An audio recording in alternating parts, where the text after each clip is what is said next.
think about their behaviour on the roads. So today, I want to know, how safe do you feel on Scotland's roads? Have you noticed a change in behaviour on the roads? Have you had any near misses recently? Have you been in any accidents? How have they affected you or your loved ones? Get in touch with me this morning, 08085 92 95 00, or text me 80295. Also coming up on today's programme.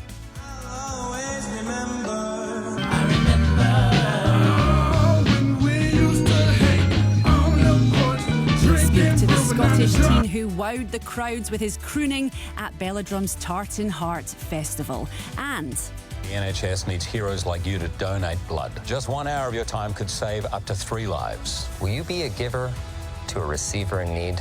yes, even Wolverine and Deadpool are asking for your donations. We'll find out why certain blood types are being asked to come forward and how can you give blood. Plus, if you are not familiar with the term tradwife, it is a woman who chooses to live a more traditional life with ultra-traditional gender roles. with over 300 million views on TikTok, just what is the trad wife life and why are more women turning to it? Also coming up on today's programme, our resident vet Ross Allen returns to take all your pet-related questions in this week's Ask the Vet surgery. Whether your pet is acting out of character or displaying worrying symptoms, get in touch. Call 08085 92 95 00, text me 80295, and of course, our Name the Place quiz returns. We'll have the first clue for today's place name just after 10 a.m. Your calls, your stories. Mornings on BBC Radio Scotland. Listen on BBC Sounds. Good morning, everyone. Laura McGee here with you this morning on BBC Radio Scotland. On the phone-in this morning, we are talking road safety. Police have issued a road safety appeal after 4 people died in 2 separate motorbike crashes on Sunday. The fatalities take the number of people killed on Scotland's roads in less than 48 hours to 8.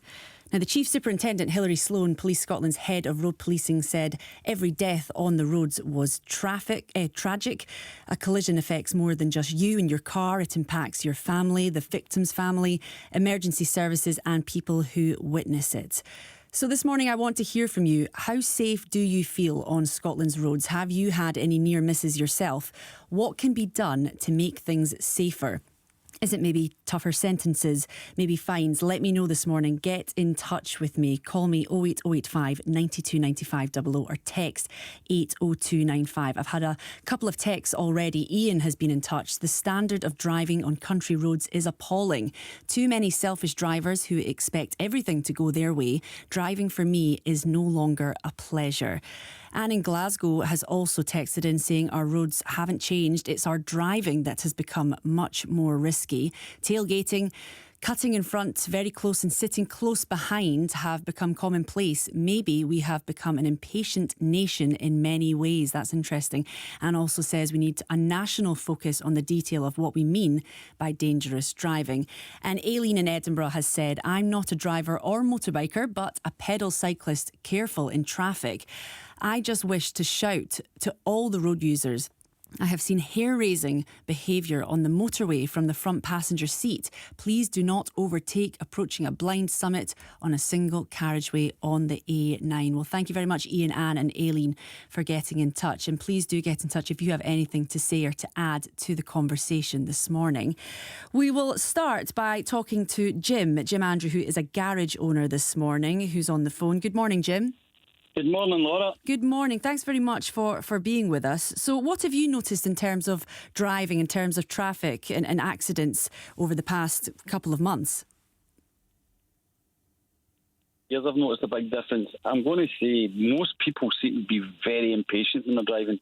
Coming up to junctions, taking away from junctions, desperate to get out, traffic lights. And if you're at traffic lights, they're still going through when it's amber and red, trying to squeeze that extra couple of minutes out. Things like that. Probably, I do think phones are still massively bad.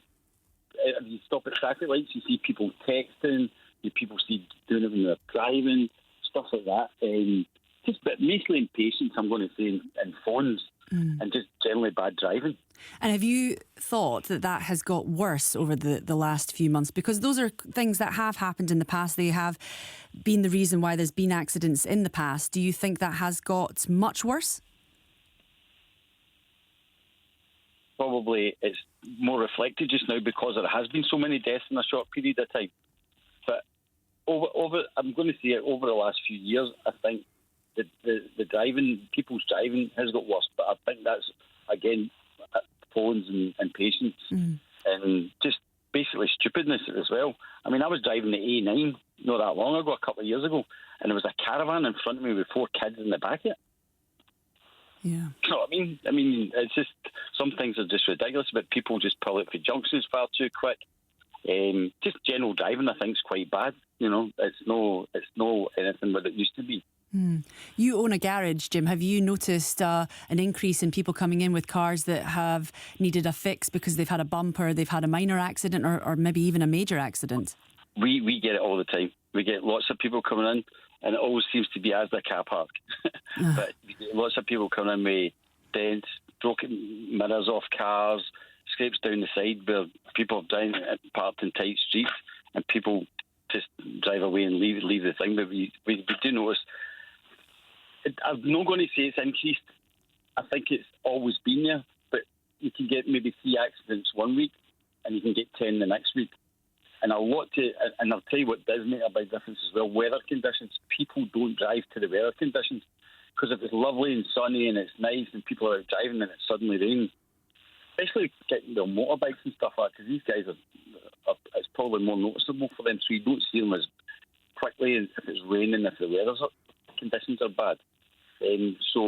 But I'm going to say I don't think at any point it's worse just now than it has been over the years. It's just probably more noticeable because of what's been happening over the last few days. Well, let's talk to Jim in Dundee. He's also with us this morning. And Jim, good morning. You were in an accident. Morning. Good morning. You were in an accident, I believe, as a cyclist recently. I was. It was end of March 23. I have to stress it was in a sort of shopping centre, so it was a private road. However, the person who was driving the car was actually going up the road in the wrong direction. Particular shot, I can name it if you want, but so I was like, well, wait a minute here. Buses travel the same route I was going on my bicycle, Yeah. But, and people, I observed it after, for a little while. I went and took photographs for my own benefit, where it exactly happened for the insurance company. And I noticed the practice continuing, I think it still goes on, people just take that right and to save themselves 20 seconds. Yeah. So Jim, do you think if the punishment was more severe, that people would be put off doing that? In your case? I mean, I think the other thing as well, as I was telling your researcher, the actual markings within this place. It's a big shopping centre in Lochee. I'll just say that to you in Dundee. And what you find is that they've kind of painted a zebra crossing on the road, right? But you know how when you approach a zebra crossing, there's zigzags on either side of the road to tell you that you're coming up and approaching one. Not here. And I watch people, they kind of just walk across it and, gamble a wee bit. Kids with prams and all the rest of it, because there's no warning for the drivers to say you need to slow up, you're approaching a zebra crossing, So the road markings are all wrong. Some of them are going in the wrong direction. So there's a whole load of things that are, need to be looked at. And this is only me talking about, and I know there's different laws regarding, I believe, regarding the King's Highway and, private property roads like ones that are in big shopping centres, Yeah. So, I don't know, it seems to me that there's a lot more that could be done if we want to make the road safer.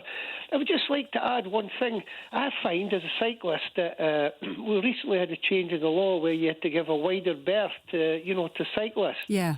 And I have to say that I've been cycling for about 40 years back and forward to work over all that time, and I've only been involved, I have to say, in that one accident. I've had a couple of near misses, but nothing to do with being involved in another vehicle, brakes, etc. But I find that people actually do give you a wider berth, these days, and people are still in a hurry. I would definitely say that.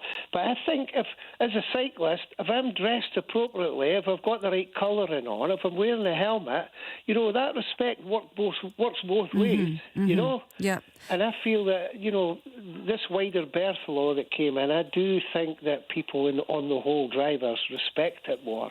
I might just be lucky, Well, that's certainly good to hear, Jim. It's good to hear that you think that there are more people out there taking consideration of cyclists whilst they're out driving. Thank you very much for phoning in, and also thankfully that your accident wasn't more serious than it was. Thank you very much.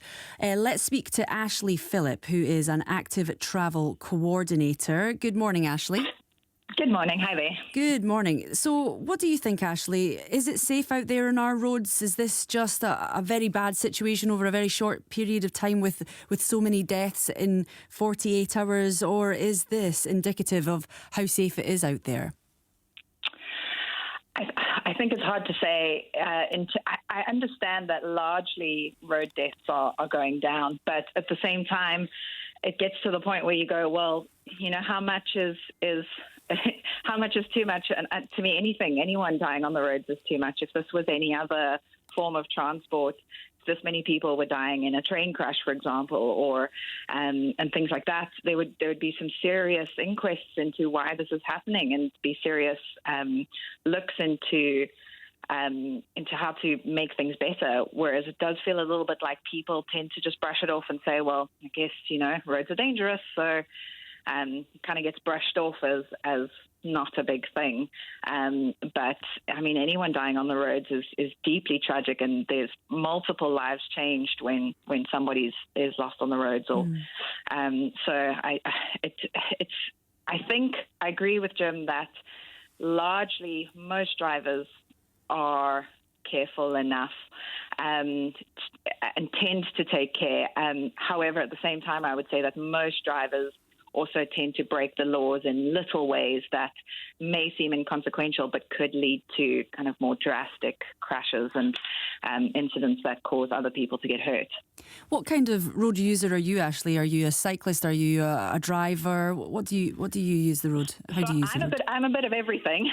I drive a little bit more than I'd like to, actually, and I'm hoping with kind of once school starts and our whole routine is going to shift with my youngest starting school, that I'll be driving a lot less now. But I drive, I cycle, and I walk a lot of places as well.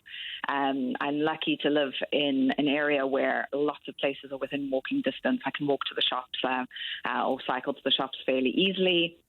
And so I love being able to do that.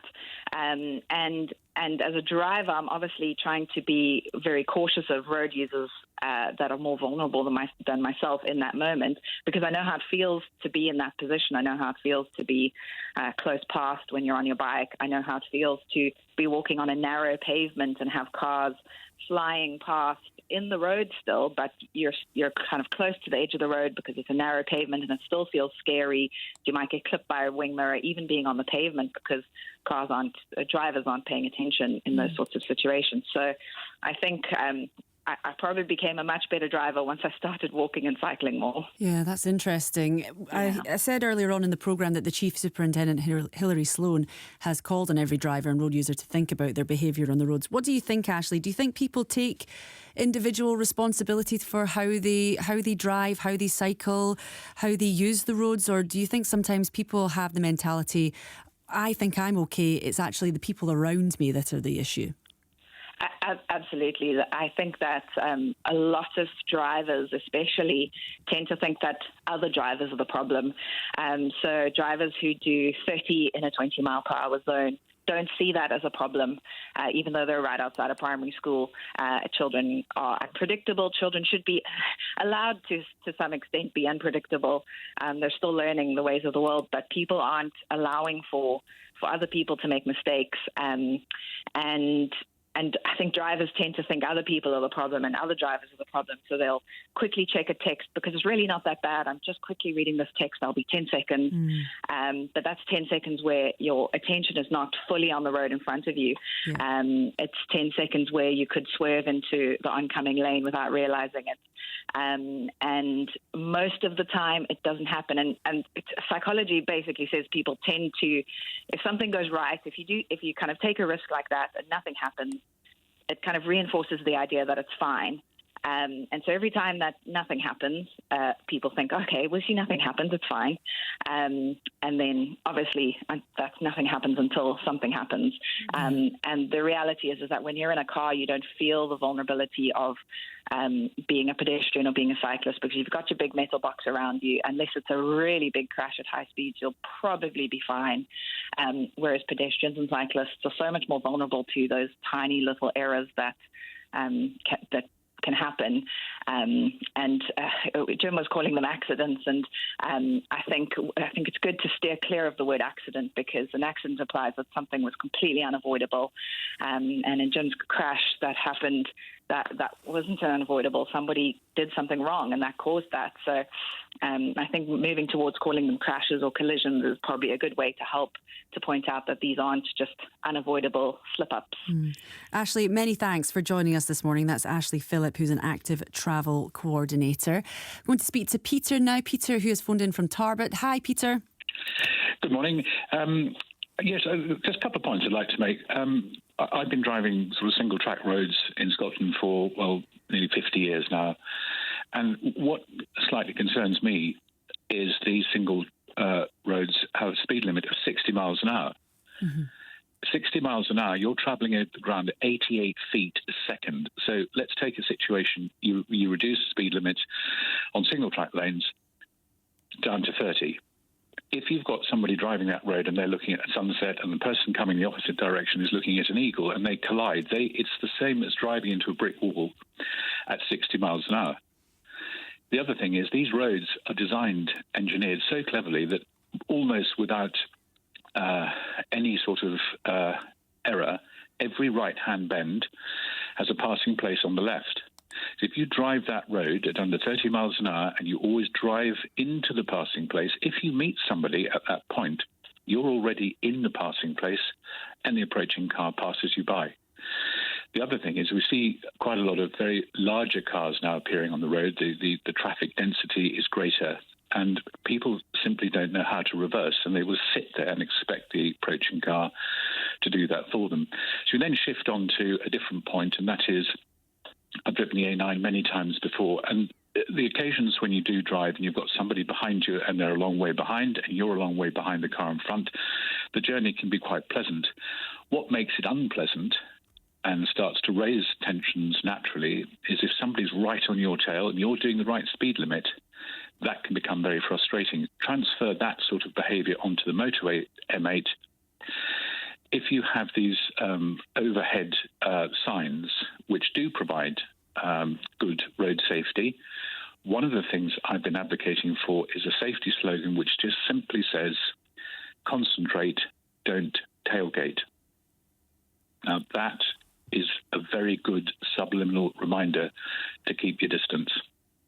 Absolutely. I've got a feeling, Peter, that the A9 is going to come up a couple of times in this morning's chat. What do you think then, Peter, just before I let you go? How can we make it safer out there? If you're saying that some speed limits are set and they're way too high for the type of road that they're on, do you think there needs to be more done on checking out what we have on our roads, what the speed limits are in certain areas? Should it just all be taken down a notch, slowed down a bit?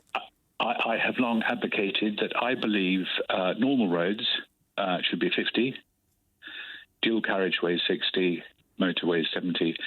I've just come back from the States, a place I never thought I'd visit, but I had to go for certain reasons. The speed limit there is about 50. The whole driving experience is completely different. It's relaxed. And I just feel, if you were to make the A9 50 miles an hour, it would really change. And the very last point, if I may, is you started off about safety on the roads and the very unfortunate deaths and the horrendous impact that has on so many people. When I was a child driving these roads, there was a sign, a road sign, a council road sign, where somebody had died, they had a black spot. And I was told what that meant, and it really made you focus. And I would like to see the reintroduction of that, because every time you pass that, it will automatically inevitably make you start to concentrate more. Make you think. Thank you very much, Peter. Thank you very much for getting in touch with the programme. Loads of people have been getting in touch this morning, so thank you very much. If you've sent a text or tried to phone in, I will try and speak to as many of you as possible.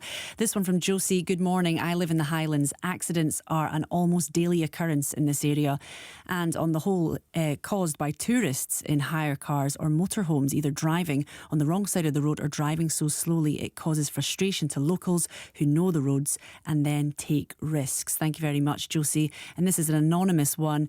When did it become a thing that cars on the motorway are expected to give way to cars on the slip road? Many drivers won't wait for a gap. Thank you very much to everyone getting in touch. We are talking road safety. Please join in the conversation.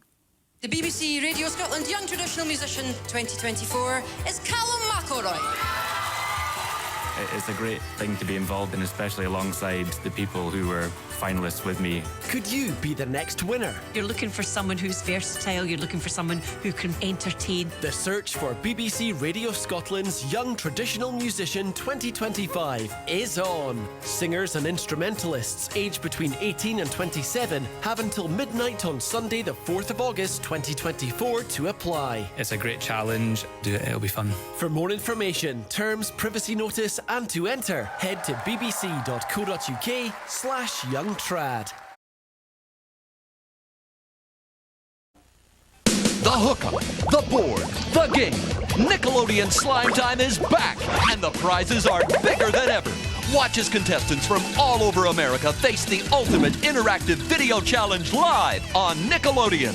A match means glory, a miss means slime. And the right stick show can make all the difference in the world. There's only one Slime Time, and it's live on Nickelodeon. So don't miss it. Starting next week on the place where only kids win, Nickelodeon. You're listening to Mornings on BBC Radio Scotland with me, Laura McGee. Still to come this morning.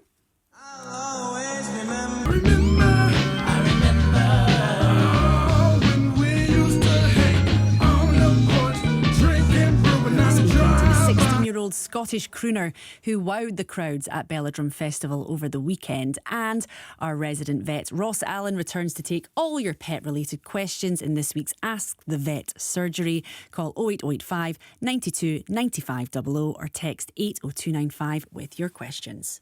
Call now 08085 92 95 00. Mornings on BBC Radio Scotland.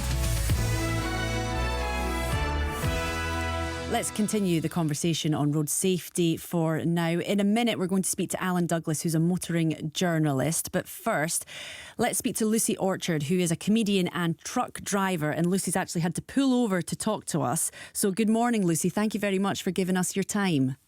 Good morning. Thank you for allowing me to join in the conversation. Oh, perfect. Right. So you have a different viewpoint to a lot of us on the roads, on the motorways. What have you noticed about road safety over the past few months? I don't live in Scotland. I drive all over in Europe, and the daily news does get through to me, and I see how many crashes there are, and it's depressing and it's repetitive.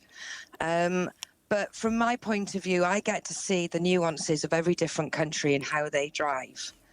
The Italians don't like to stay in the lines. The Germans, they don't like to give you more than a second space behind you. There's different little tweaks.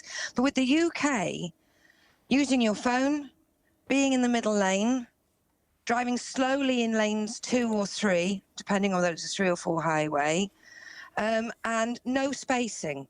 That's what we like. In the UK, we consider it the truck lane, the normal lane, and then the really fast lane. And if that's what you believe, hand your licence in now, please. If you are driving along and listening to the radio and it's safe to do so, look to your left. If there's no one there, you're the problem with what's going on with the roads. Because it'll help if you move over to lane 1. It means the spaces are in lanes 2 and 3. We don't get clusters. We don't get phantom queues. We don't get people breaking the speeds, the distances needed between them. So if someone slams their brakes on, they've got time to actually respond to that. It's as simple as just moving over in lane 1 so somebody else can be in lane 2. We've all been there rush hour. Lane 1 is empty. Lane 2 is chock-a-block and lane 3 is chock-a-block. Why?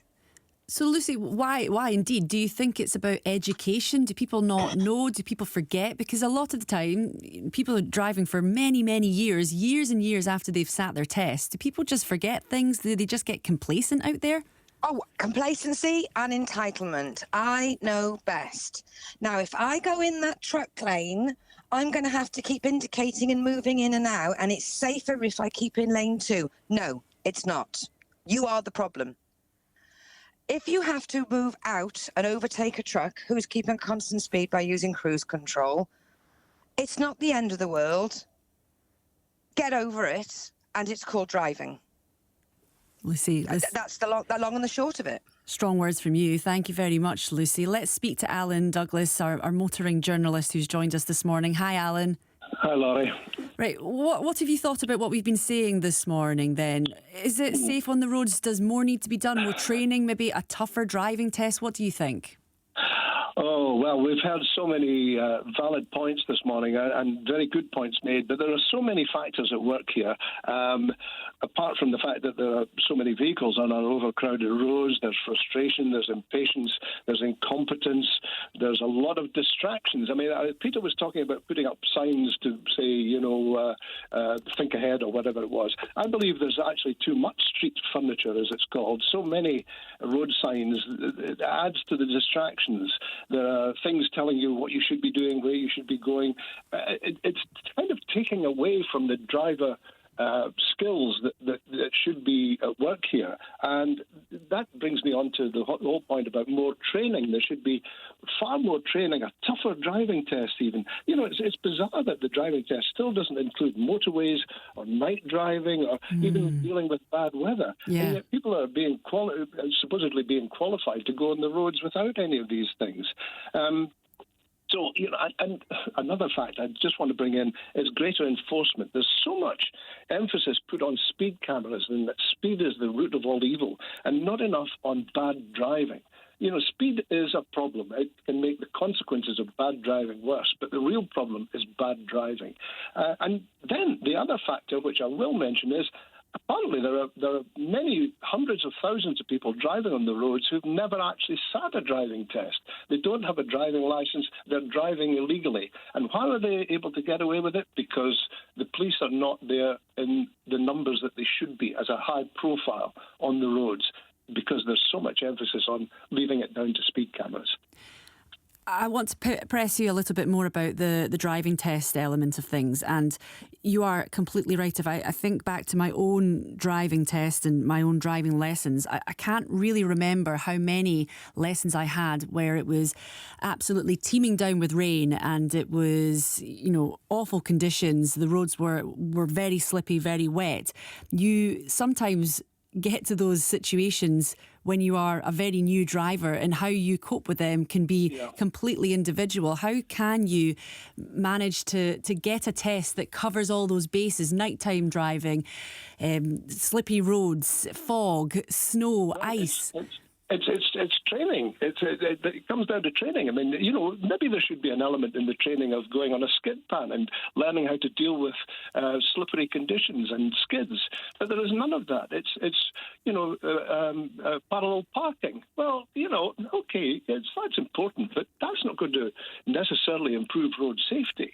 I just feel that things have moved on and the test hasn't moved on, and people are getting a license when perhaps they shouldn't be on the road. I know that's a bit of a very much a generalization, but it needs more training, more so that people can deal with the situation. They shouldn't just have to look at a sign and be told what the speed limit is. They should know that in certain conditions, this speed is inappropriate, or it's appropriate to go a bit faster. You deal with the conditions, and that's where training comes in, and that's what makes a good driver, not somebody who just looks at the speed limit, sees 60 and thinks, oh, it's okay to do 60. Meanwhile, it's a blizzard, or it's icy, or it's raining. It's dealing with the conditions and driving appropriately, and that's where training comes in. Yeah, common sense as well. And sometimes us, me, all of us lack a little bit of common sense sometimes, but on the roads it can be fatal, as we well know. Thank you very much, Alan. Let's speak to Callum. Callum in East Kilbride, you're actually a driving instructor, I believe, so you might be able to answer some of these questions then. So, yeah, well, there's a good few things there that actually came up. I was listening. As well as being a driving instructor, I teach advanced driving for the ROSPA. I'm an advanced tutor for that as well. Mm-hmm. So some things. One of the things I want to speak about firstly was the fact that people's attitude and sense of entitlement is horrendous. They think they've got a right to do something. They can park in where it says no parking regarding schools, and it's the mothers, for example, who would complain about people who park it, and they're the ones that do it. But I was listening to the point there about the driving test. Well, the driving test itself is actually not bad. It's the problem with what we have tools. We have tools like the Pass Plus, which was introduced, which covers night driving, which covers motorway, which covers all these things. And the government and insurance companies gave people sort of better insurance if they did all these things. And then they stopped using it. Whatever government come in, and it's like most things, people have some good ideas, and then it just falls by the wayside. I used to do them all the time. They can be done now. So I answer the question about your training. So the test itself is harder. I bet you now, if you got 100 people from these listeners right now, you'd be lucky if 10 passed the test. Really? So wow. Young people that are passing tests right now are better trained than what you were 10 years ago. That's a fact. So it's not that. And the training techniques that the instructors have to do has improved dramatically over the years. So it's not that. It's the people see their parents driving. I had a boy that I was talking to, and he asked something. I says, "Where did you hear that?" "Oh, that's what my dad does." Okay. So people learn from their kids. So when they see their parents not obeying the rules, so they have a sense of entitlement. Well, it's okay for mum and dad to do that. By the time they come to drive, they're doing the exact same thing. And you've also got, the sense of entitlement. I'm a driving instructor, so I'm on my way to pick someone up. So they think that I'm a learner because they see the learner graphics. And the amount of people will just jump out in front of you as if and it comes to bends and things like where it's not, could I stop if I had to go round a bend in the country roads where there's a lot of people dying? It's not that at all. It's how fast can I go round there? Rather than using limit points and understanding where you should be and could you stop if you had to. That, I'll tell you that now, that we're teaching that in the training of the new ones. It's the people who have never had that training. So a lot of your people are out there and complaining about things. Yes, we do have young drivers dying, but the ones that have been dying recently are all over the age of 25. So you're not talking about young, new drivers. So it's the attitude and the speed of everything right now. Everybody wants to be there yesterday. And I did a wee driving thing during COVID just to deliver stuff, and I felt a bit of a pressure, and I thought, no, I'm a driving instructor, I'm not doing this. But you saw people, even every day, and I'm talking about my last lesson, people coming out of driving, out of a car park, with the phone tucked in their ear, and they're coming out, and they've got a child in the back. You know what I mean? So it's just, it doesn't matter what the rules are, I'm entitled to do what I want. And that's nothing to do with the driving. That's the attitude of today. And people aren't, as a man said before, they're not getting picked up, they're not getting police chopping them, they're not having things happen to them.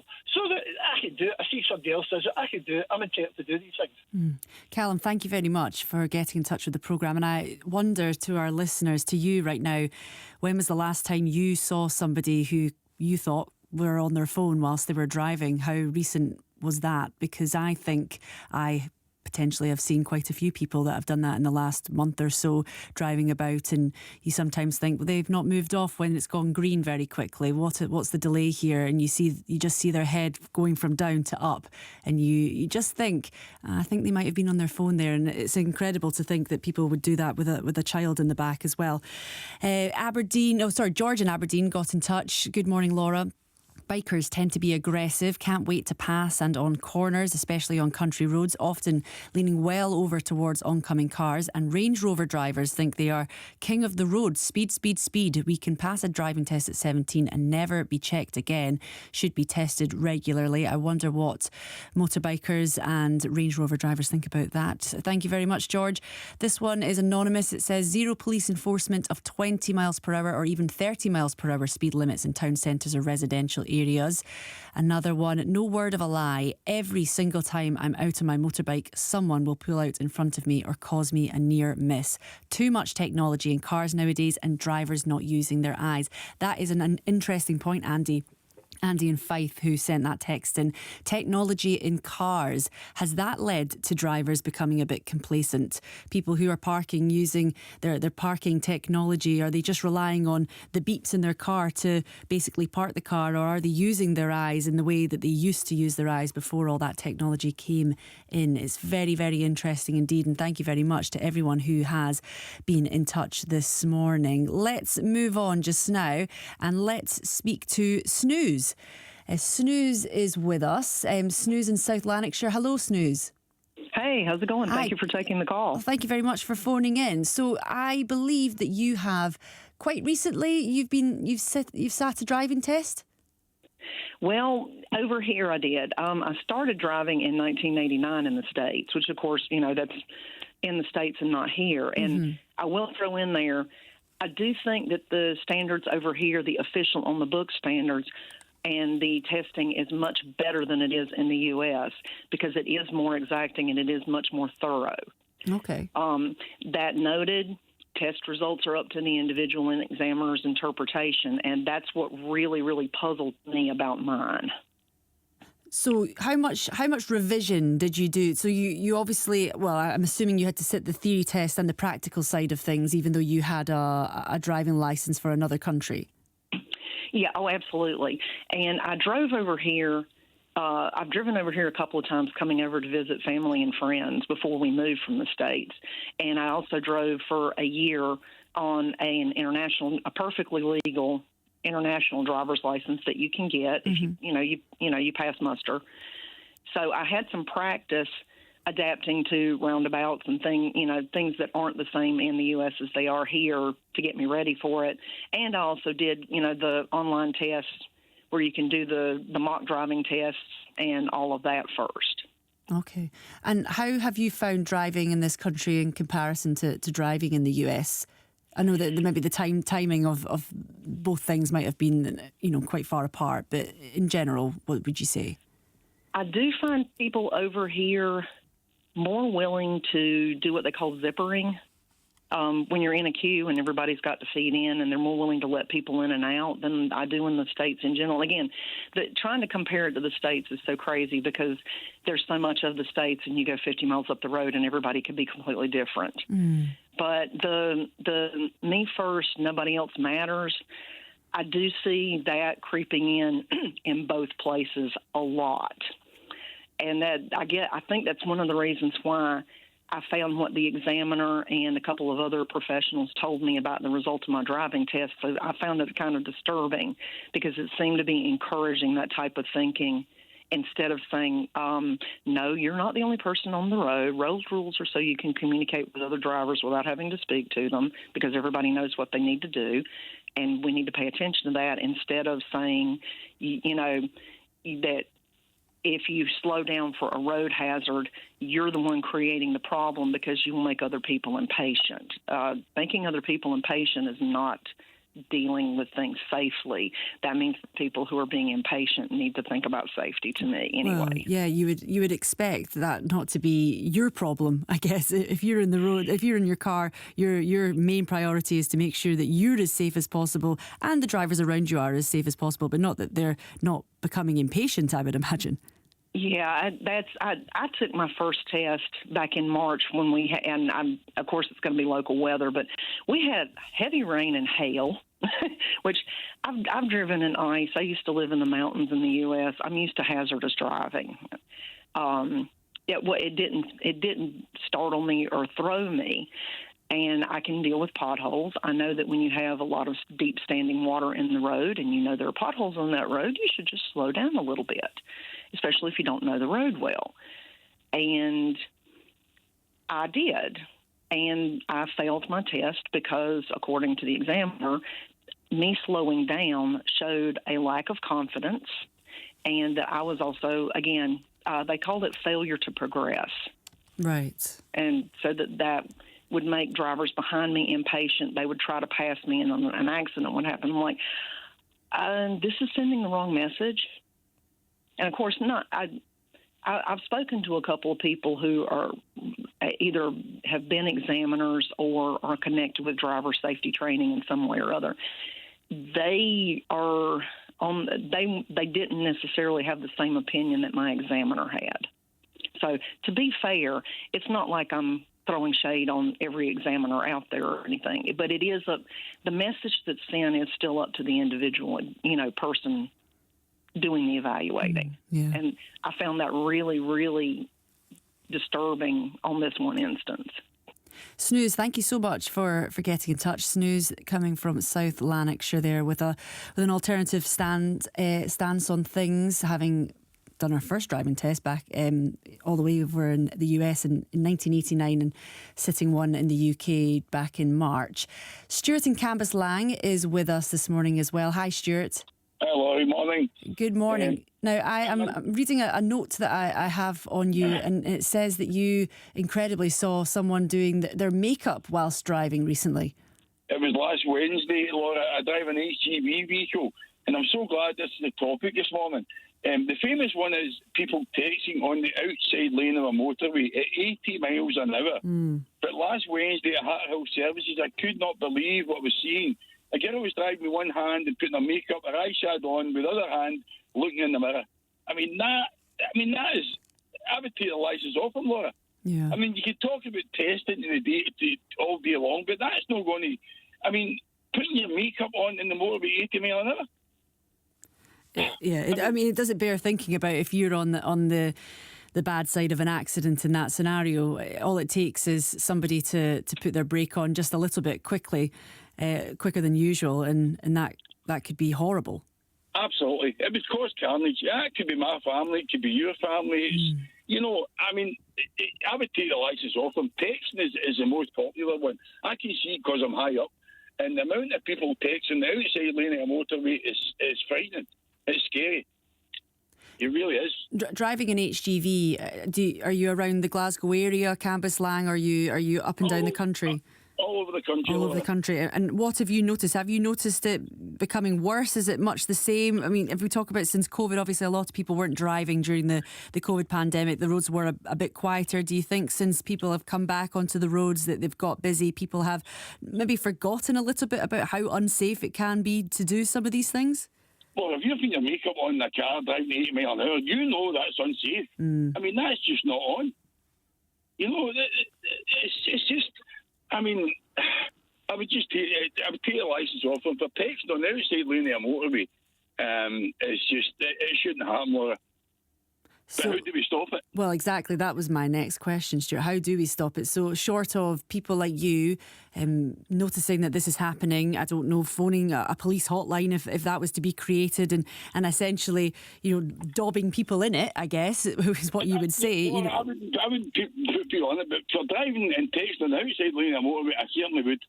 Because my family could be in a car and it could be involved in a collision there. And that's not good enough, I don't think there's enough deterrent, Laura, to be honest with you. I don't think there's enough. I think if you caught texting outside lane, automatically your licence comes off you. That might stop people doing it. Yeah. I don't want to see them to lose their licence. For texting on an outside lane of a motorway, you deserve to lose your licence.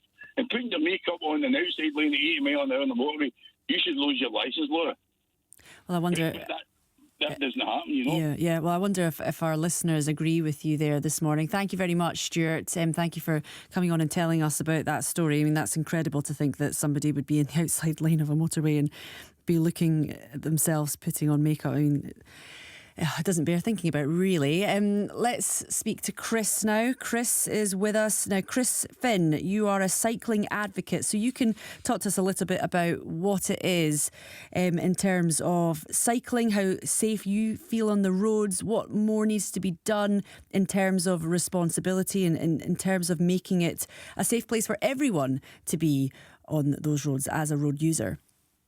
Yeah, I mean, I'm a reluctant cycling advocate. I would never really have described myself as such. I'm surprised to find myself in a situation where I'm so gung-ho about cycling. Mm-hmm. I drive as well, I walk as well, and take public transport. But if I've got the choice, and I usually do, then cycling is what I do, because it's fun. Like, genuinely, it's fun. I'm a particular advocate for e-bikes because they make it super easy and super joyful to get from A to B to get stuff done. And if I can jump on the bike and get some groceries or go and run an errand, I'm a happy man. But it is true, of course, that any cyclist you talk to will always advocate for more protected cycle infrastructure to make it easier. Because the thing is that obviously the more people we get on bikes, the better. And that's for them because exercise and, it's amazing for your mental health and all that sort of stuff that we know about. But it's actually better for drivers as well, because the more people we get on bikes, the fewer people in cars and those people who need to drive. And I will say again, a driver as well, always, whenever people talk about reducing car use, people will say, oh, but I need to drive for this reason or the other. And there's lots and lots and lots of excellent reasons why people need to drive, or it's just the best option in a particular given situation. But the more people we get out of cars, the better it is for people who have to be in cars, because the roads are quieter and there's less chance of them getting frustrated as they go. We were talking to a cyclist earlier on who had phoned in, and he had been in an accident as a cyclist. He admitted that, and it wasn't his fault. It was another vehicle's fault. However, he did say on the whole, he felt recently that actually people were giving cyclists a wider berth, that he didn't necessarily feel that in danger out there on the roads. Do you agree with that, Chris, or do you think that actually it is quite unsafe to be a cyclist? So it depends on who you are and the sort of person you are, obviously. So for me, and I live in Dundee, I think the drivers around here are generally pretty okay. The traffic isn't especially heavy in Dundee. So even cycling on like regular city roads, I'm okay. I don't feel particularly nervous. People do tend to give me a wide berth. But my wife, for example, would find it much more of a challenge to cycle. She cycles as well, but she cycles pretty much just one route into work, and that's along the Tay. It's a beautiful part of National Cycle Route 1, stunning infrastructure, beautiful place to cycle. And she's fine with that, but she'd be much less comfortable being in amongst unpredictable traffic on regular roads.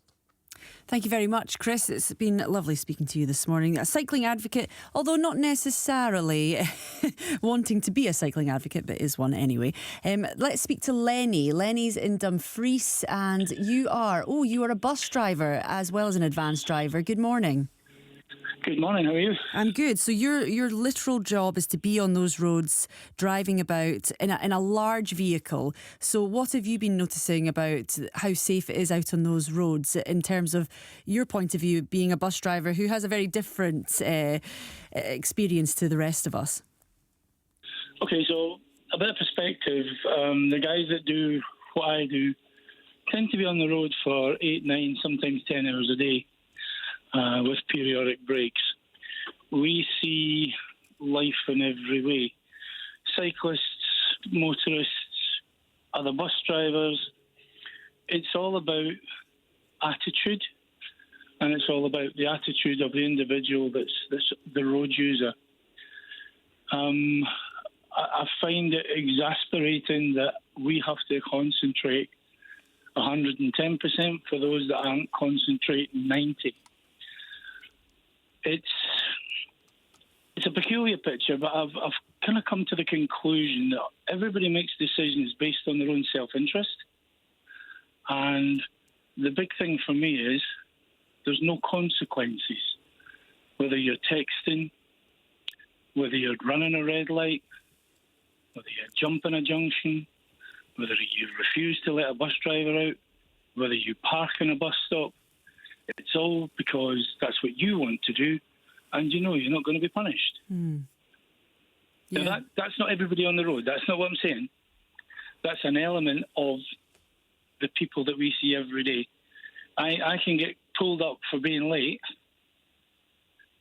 in 1 minute and then not be able to get into a bus stop to help someone on with a Zimmer frame because there's a Chelsea tractor parked in there because they need to go and get their burger. It's all about attitude. It's all about training. It's all about respecting your fellow man, woman. And it's also about just thinking about others instead of yourself. Yeah.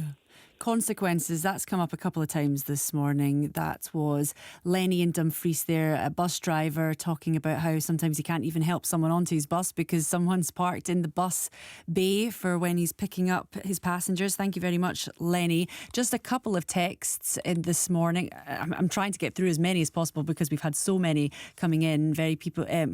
People very passionate about how safe the roads are out there. This one's from an anonymous one.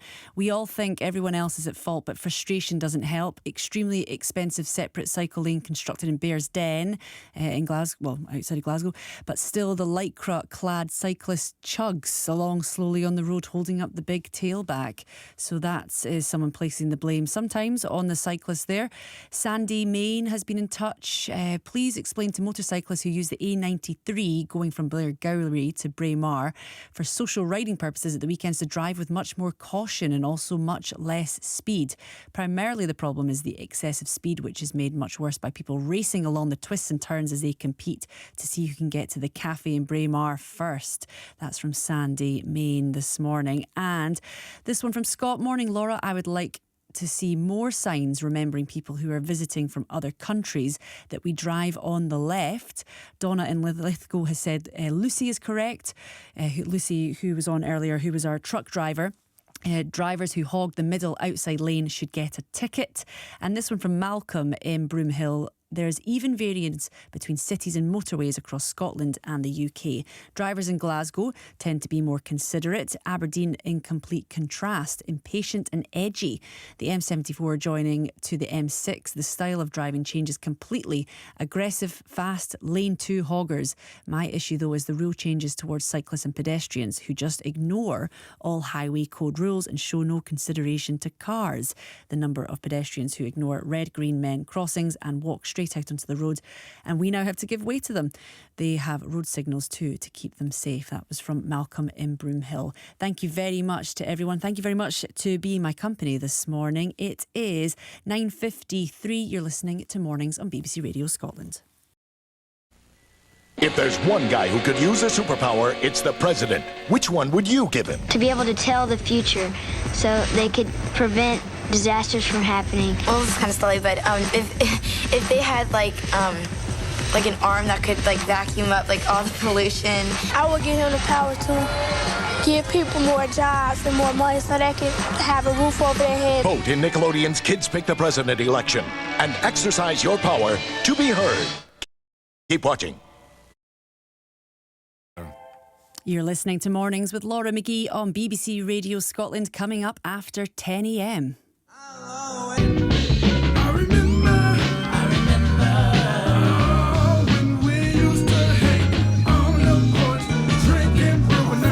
Voice there. We'll speak to the 16-year-old crooner who wowed the crowds at this year's Belladrum Festival, and the first clue for our Name the Place quiz is right around the corner, so stay tuned for that. Get in touch with BBC Radio Scotland. You can call our free phone number on 08085 92 95 00. You can text on 80295. Network charges apply. Mornings on BBC Radio Scotland. Road safety is our topic this morning on the phone in. I want to know from you. I want to hear about your experiences. How safe do you feel on Scotland's roads? Have you had any near misses? What can be done to make things safer? Are there consequences for people's actions out on the roads? We've been hearing a lot of people this morning saying that that's possibly the issue here. There aren't those consequences until the real consequence comes about and it's a fatality. Let's speak to Susan in Lanarkshire. Good morning, Susan. Good morning. Good morning. Your comment about the use of mobile phones actually what prompted my message. I was driving home from Govan last night from work about 7 o'clock, and I was on the M8, and I'm always cautious where the other motorway joins it because people don't always take enough care. and had to slam the brakes on because a van just swerved into my lane. And then swerved out and then swerved back in again. So I managed to find a gap and move over. And when I looked at him, he was so busy texting with both thumbs. Wow. It was basically obvious he didn't have control of the vehicle, and that's why it was swerving all over the place. Wow. So I see that far too often, but if I hadn't been fast enough to react, that would have been another smash. Wow. So not even trying to hide it, just literally both hands on the phone. Both hands on the wheel and both thumbs going away while he was texting. Wow, that is incredible. And when something like that happens to you, how does that change the way that you feel when you're out on the road, Susan? I tend to be very, very cautious of that sort of thing because I see it far too often now. And I can't say it's work vans, it's any particular type of driver. It's just there's far too many drivers that forget mobile phone shouldn't be in your hands. A lot of people, well, most of us know that is what the law is, that you shouldn't be on your phone. Obviously, you're saying that someone there has done it to you. You've seen it last. I really do see it far too often, and you tend to spot it because those are the people that aren't fully in control of the vehicle. You know, that they're not turning, they're not indicating, or they're not in full control of where the car is in the lane. So what should the consequences be then, Susan, do you think? If someone's found to be on their phone, what do you think should happen to them? The problem is the law isn't enforced because it is against the law to do it. We all know that. But how often does somebody get caught and get the law enforced? Yeah. I don't think I've ever seen somebody or heard of somebody actually being prosecuted for it. Maybe if we did, people would pay more attention to it, but it seems to be one of those laws that everybody knows nobody enforces, so why bother? Susan, thank you very much. Thank you very much for phoning in, giving us your personal experience of that just last night. That was Susan there. And Neil is with us as well this morning. Hi, Neil. Good morning. Good morning, Neil. We've got to you at the very end of the programme, but it would be good to get some context on what we have been talking about in terms of the level of road crashes. Has it been getting worse? It's been flatlining for the last 10 years. We had some tremendous improvements in road safety in Scotland in the 70s, 80s and 90s, but since about 2013 we're broadly killing, unfortunately, the same number of people each year. And we do need to sort of really kickstart road safety again. We need to be looking at how we deal with younger drivers in terms of how we train them. We've also got a growing issue of older drivers as well. But I think, the theme that's coming out from all your callers is people need to take personal responsibility. It's not the other person's fault. It's not the other road user's fault. You have to take personal responsibility for your safe driving. Yeah, I should say that Neil Gregg is a policy advisor at I Am Road Smart. So in terms of these consequences, in terms of taking responsibility for your own driving, I mean, how easy is it for us to say that, but how difficult is it to put that into place? It's difficult because I feel, and this has come out as well, people are not seeing the current laws enforced. There's always law, it calls for more and more penalties, stiffer penalties. It's now £200 fine and 6 penalty points for using a handheld mobile phone, but people are still seeing that every single day. And that, unfortunately, does come down to a lack of traffic policing. We don't seem to have the roads policing numbers out there that we had before. And we've been looking at, there's been a review of fatal accidents in Scotland, and what it found was that a lot of the people involved were repeat offenders. So that there is a key role for the police here to be tracking down repeat offenders, getting them off the road and avoiding them getting involved in these fatal crashes. So, police enforcement, a big thing, but also, things like making it easier for people to report bad driving. A dash cam portal would be good, for example.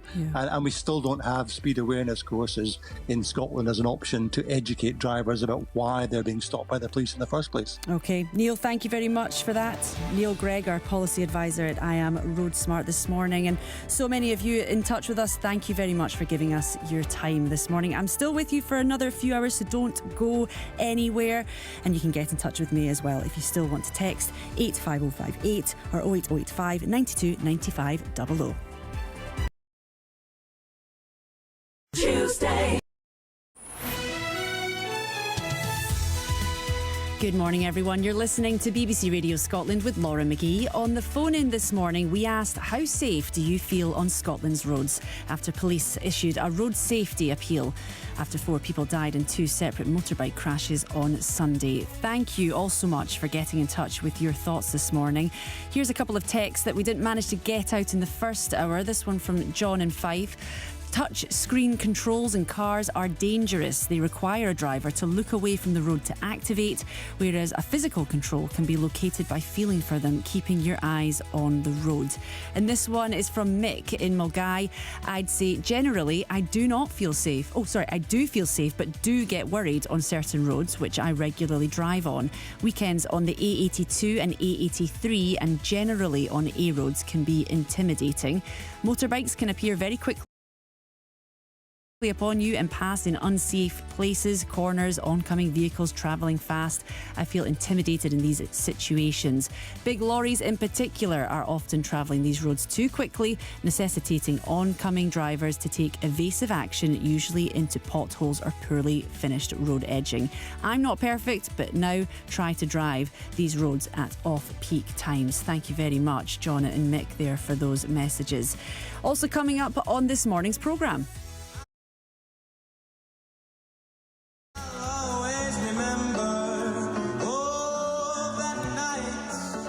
We'll speak to the Scottish teen who wowed the crowds with his crooning at Belladrum's Tartan Heart Festival, and the NHS needs heroes like you to donate blood. Just 1 hour of your time could save up to 3 lives. Will you be a giver to a receiver in need?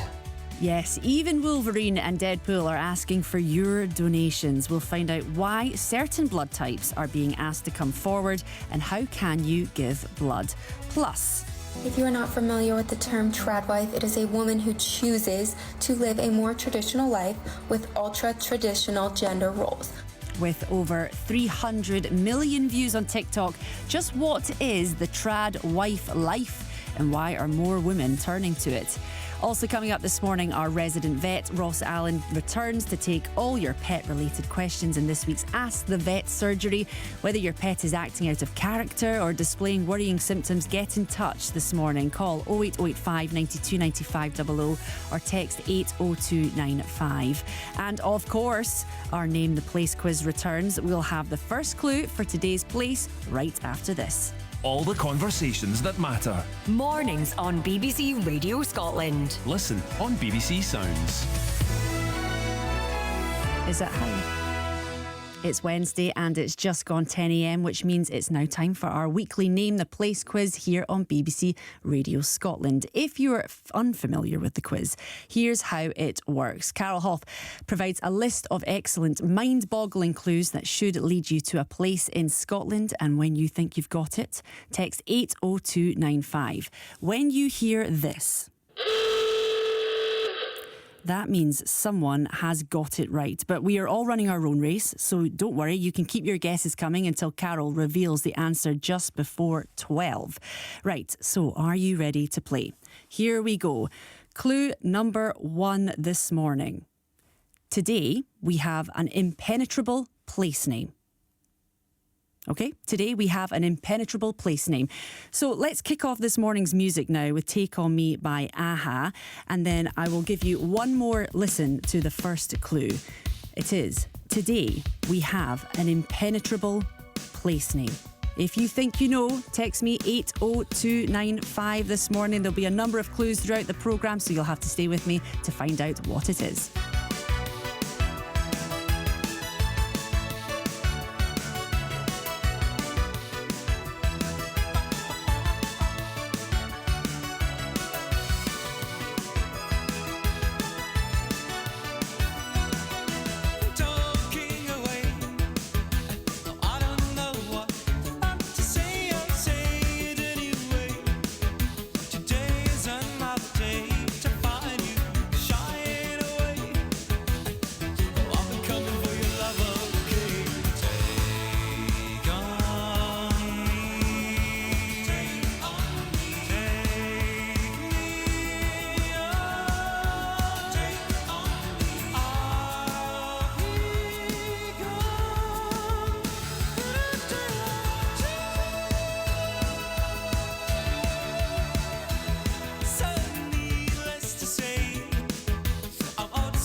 Take On Me by Aha there. Good morning to you all. This is Mornings with Laura McGee on BBC Radio Scotland.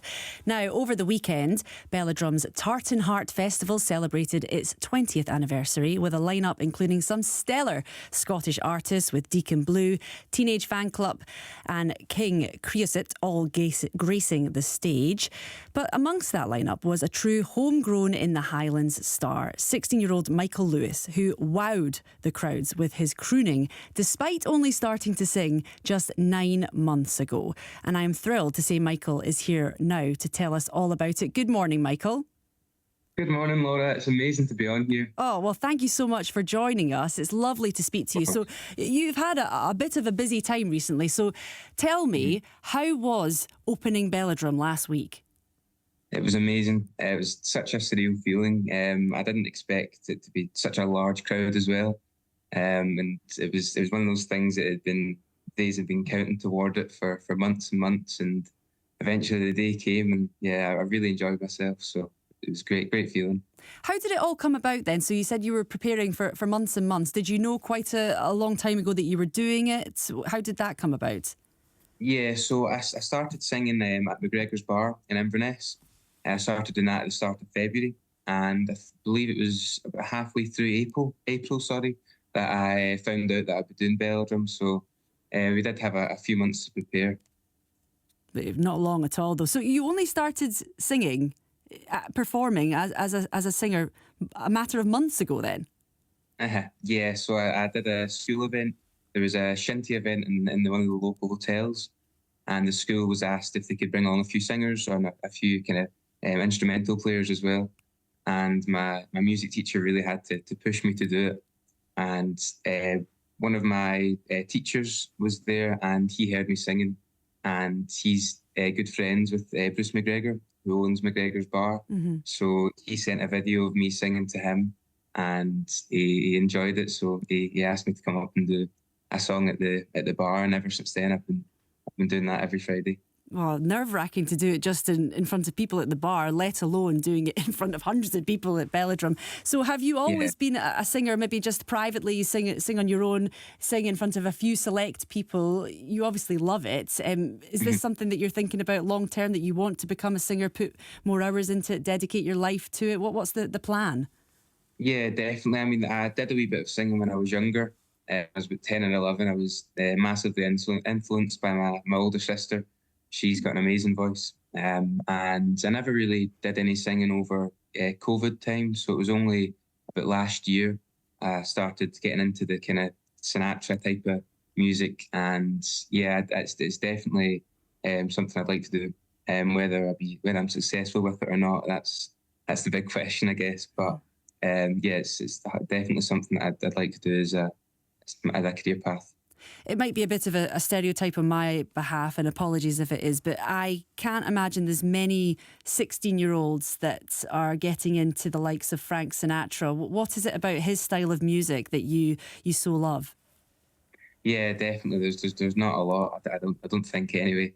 I just whenever I listen to the music, I just immediately fall in love with it, and then listening to other singers like Ella Fitzgerald and Nat King Cole and other Rat Pack stuff as well.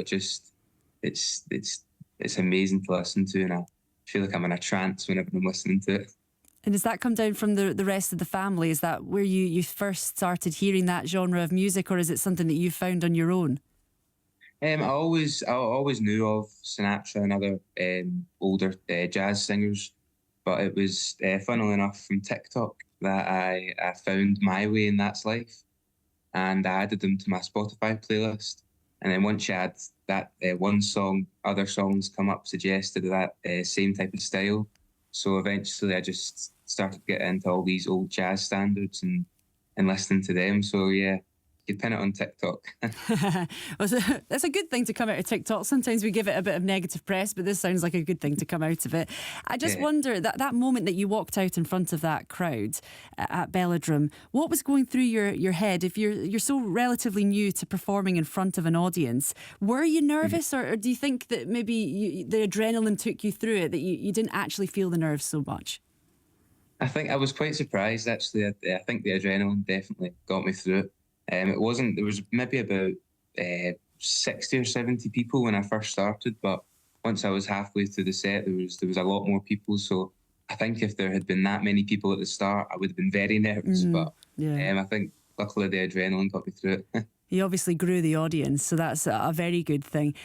You've been busy performing at various events, not just Belladrum, but you're still at school. You're only 16. A reminder there. So how are you juggling all these things? How are you juggling going to perform at these events and still doing your gigs as well at the weekends? How do you juggle it all with school? So really, it's before summer. Obviously, we had our exams before summer. And I wasn't really singing as much as I am now beforehand. I kind of put the exams first before the singing. But I think going into the new year at school, I'll definitely need to try and balance it more, make sure I'm studying, but then also singing as well. So yeah, I've not really had to prioritise either of the two as of yet, but I think once school starts back, I'll need to see if I can juggle both of them at the same time. And what have your friends been saying about it? I'm sure that a lot of them will have been at Belladrum and will have watched you on that stage. That bit must have been nerve-wracking, walking out in front of your pals.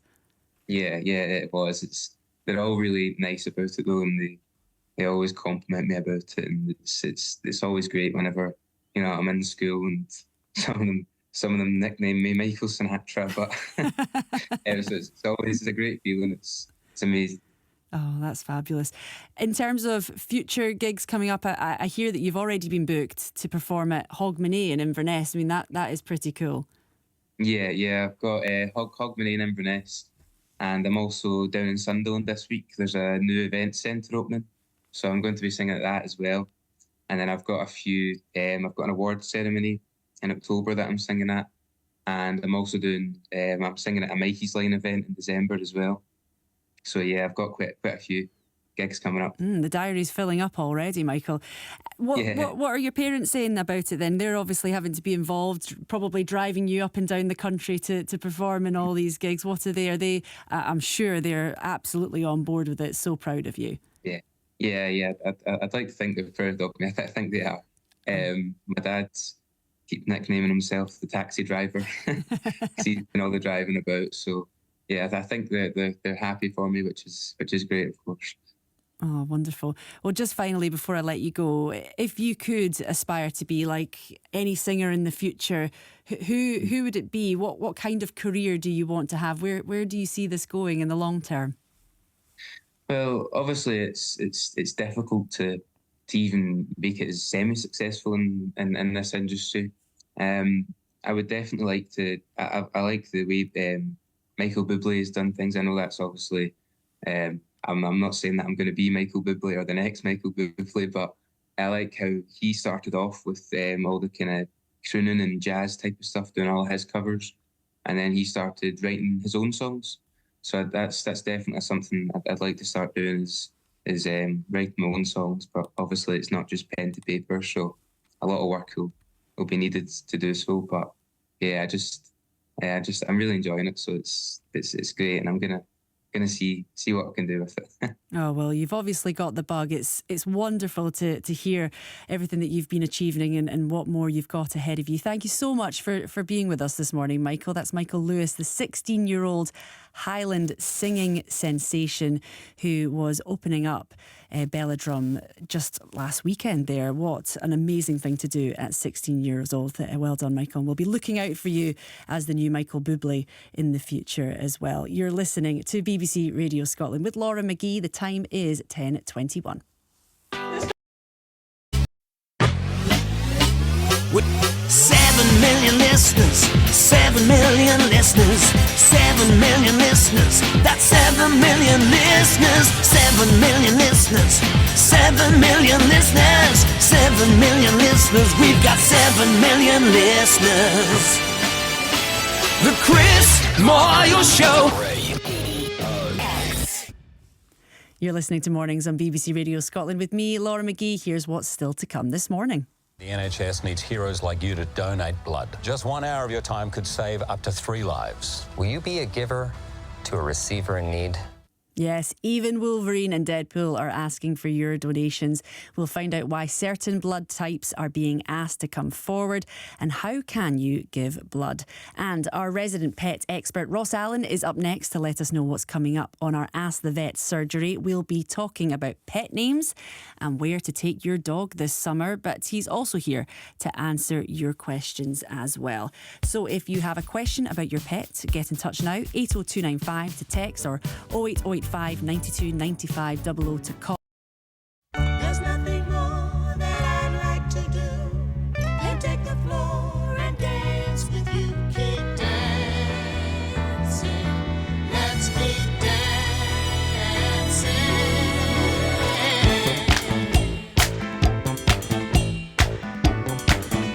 Shake it, shake it.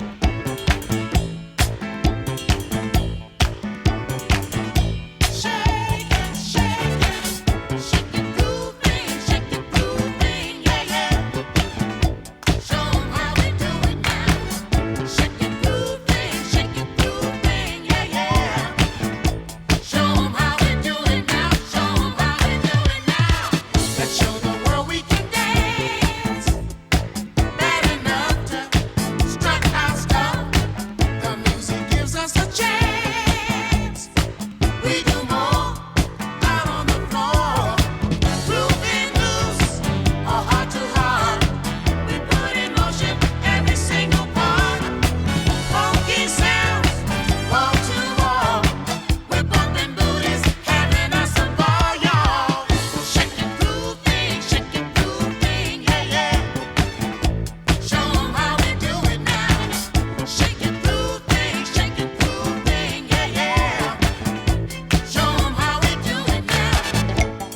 Got something to say? Text 80295. Standard message rates apply. Mornings on BBC Radio Scotland. Hello everyone. Yes, it's Tuesday the 30th of July, and because it's a Tuesday, you now know it is our weekly Name the Place quiz here on BBC Radio Scotland. I've already given out the first clue, but I will be kind and I will also give out clue number 2, as well as some wrong answers, so you can get your thinking cap together, or thinking cap on, and try and work out what the answer is. So let's recap what clue 1 is. It is: today we have an impenetrable place name. Today we have an impenetrable place name, and I will give you the new clue, which is: it may share a component with the name of a loch in the North East Highlands. I'll say it again. It may share a component with the name of a loch in the North East Highlands. A couple of wrong answers so far. Let's go through them. Fort William, Lynn in Aberdeenshire. It's not right, unfortunately. Fern in Clashnessie says Lockerbie. Not right. Sorry very much, Fern. Castle Douglas is not the right answer. What else have we got? Gatehouse of Fleet. That's from Sandy, Adam and Crieff. That's not right. Milgai from Julie. That's not right. Dollar is not right either, David. Apologies. So just a very quick recap on both clues now. Today we have an impenetrable place name is clue number 1, and clue number 2 is it may share a component with the name of a loch in the North East Highlands. Get in touch this morning, 80295. It's now time, though, for Ask the Vet here on BBC Radio Scotland with our resident vet from Pets and Vets Glasgow, Ross Allen. If you've any pet-related queries, do give him a call on 08085 92 95 00, or text again, that number is 80295. Questions relating all creatures, great and small, are welcome. So Ross will be joining us for a full vet surgery a little later on this morning. So get your calls and questions in now. But before that, he's here for a brief check-in. Good morning, Ross. Morning, Laura. Good morning. Right, we are going to be talking about various different things when you come back later on in the programme. But for just now, let's talk a little bit about this new research that's come out that's revealed the most dog-friendly road trips in Scotland this summer. So I'm assuming a lot of people that have dogs will already know a lot of the best places to go when you're taking your dog. But what's been coming up then? What are the best holiday destinations for Scottish pets? Well, this article was suggesting that there are particular routes might be better for your dogs if you're taking them on a road trip for your summer holidays. So they had trips suggested in the Borders, going from kind of Edinburgh down towards Carlisle, up in Deeside, along the Moray coast and Angus and so on. I mean, it's one of these stories where there was a bit of a press release weaved in there about insurance and things like that, you know, and it did recommend like the north of Scotland because you would drive past 82 vets if you took that route. And oh wow! Personally, I thought that was a bit too many you might be passing. But I think what it did highlight to readers and to listeners is that if you are taking your pet on holiday, you probably do want to think about not only where you're going but what you might need on your journey. So especially where you're going to be, you know, staying, where you're going to be walking your dog, and some of the things that might be important in considering that. Yeah, a lot to think about. I mean, it's bad enough having to take a child on holiday sometimes with all the things you need to remember, but then adding in animals to that as well, I'm sure is very problematic sometimes. But in terms of the pets themselves, in terms of dogs we were talking about in this instance for dog-friendly summer locations, do they generally like going to a different location, being on holiday, the change of environment around them, or can it be quite nerve-wracking for some animals? I think dogs are undoubtedly like people. Some like their home comforts and they like going back to the same place every year, and others like something different, something new. There are definitely lots of owners that I speak to where they come back from their holiday, you know, rejuvenated, and definitely they feel their dogs do as well, especially if they've had the ability to run around and be back in nature.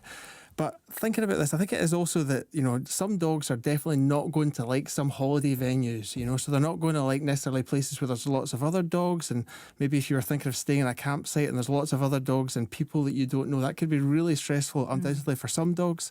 Whereas I think there are some dogs that, you know, would like the equivalent of an 18 to 30 holiday, right? And maybe that is a caravan site with other dogs. You know, there might be some dogs that would suit, but I think it's definitely your own dog, what's going to suit your dog and work for them. them as well as work for you and your family. And in terms of kennels as well, obviously a lot of people will choose to go on their bog standard abroad summer holiday, and they put their dog or their cat in a kennel for that period of time. Do they tend to enjoy that situation, or again, is that the same? It can be quite daunting for some. Definitely something to think about carefully, all right? And the advice I was given is you should never really recommend restaurants necessarily to friends or family, and I think I would definitely never recommend kennels to owners. Okay. It is a very personal thing about what suits you and what suits your dog. There are kennels that are plusher than most or many hotels, and there are kennels that are really, really basic, and there are some dogs that look forward to going into kennels and it really works for them, and others where it's definitely stressful and more upsetting. So I think checking out the kennels, the advice I always give to owners is that I'm not going to recommend one, but what I would suggest you do is you phone up the kennels and find out if you can book your pet in there, and then ideally you turn up unannounced to see the place to get an idea in terms of the setup. Just does it look in a good state of repair? Are your dogs going to be able to lick the noses of the dogs in the kennels next door? Because that's something that, due to the risk of some transmissible infectious diseases and stuff, that's not always good about kennels, all right? So it's these kind of things, and definitely finding a kennels that works for you and your pet. Yeah, so generally for a lot of people it might be better just to maybe get somebody to stay in your house with your animals and look after them in their own location, in their own environment, so that they're not so distressed about, one, being left, I guess, by their owners, but two, that they're actually still where they are, where they live normally. Definitely some dogs prefer that. If you've got a friend or family member that's happy to look after your dog and either come to your house or your dog goes to their house, that could work really well. Or kennels can be really useful, but do check them out first and go and visit. It's good advice. Thank you very much, Ross. And Ross is back with us just after 11 this morning, so you've plenty of time to get your pet questions in, whatever the pet or size or your concern or curiosity. You can call Ross on 08085 92 95 00 or text 80295. The dare to dream. History could be made. The unstoppable team. Falkirk achieving invincibility. The players who are made to wait. I can't believe this never won a trophy before. I know. The moments that seal their fate. This is a rout. They are relegated. The sides who give you every reason. Celtic champions. To follow every moment across the season. Rangers win the League Cup. Dundee United are back in the big time. Scottish football lives here. So football talking points, plenty of that. A quick prediction from you. Come on. Unmissable action. Shanklin's in, scores! BBC Radio Scotland. Make it to the shows, but still want signed photos, posters, action figures, and more? Shop the official Memphis Wrestling eBay store at memphiswrestling.tv.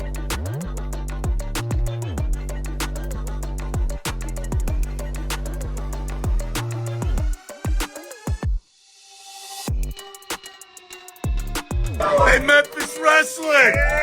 How you doing?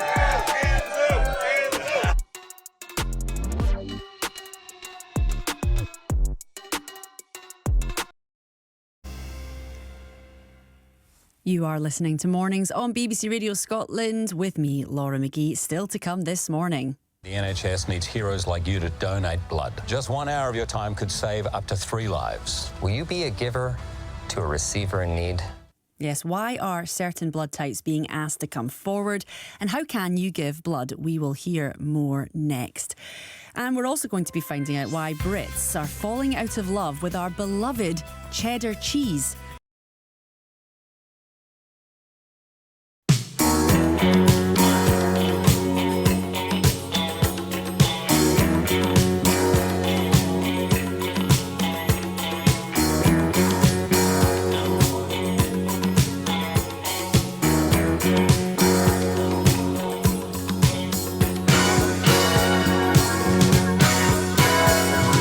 Night comes down and finds you alone.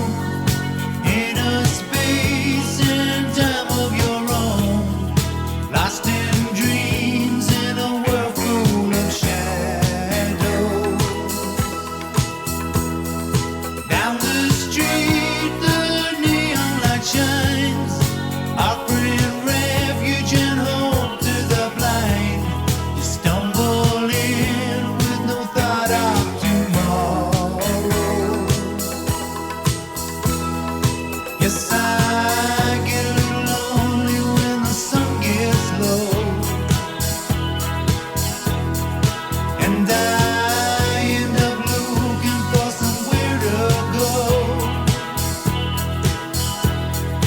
Yes, I should know better, but I can't say no. Oh no, no, no. No, no. No, no. The lights are low and the music is loud. You watch yourself as you play to the crowd. One more face in a palace of mirrors. One more drink, you're sailing away. One more dream, but it's looking okay. One more time to watch the flow of the river. Yes, I get a little lonely when the sun gets low. And I end up looking for somewhere to go. Yes, I should know better, but I can't say no. Oh no, no, no. No, no. No, no, no, no, no.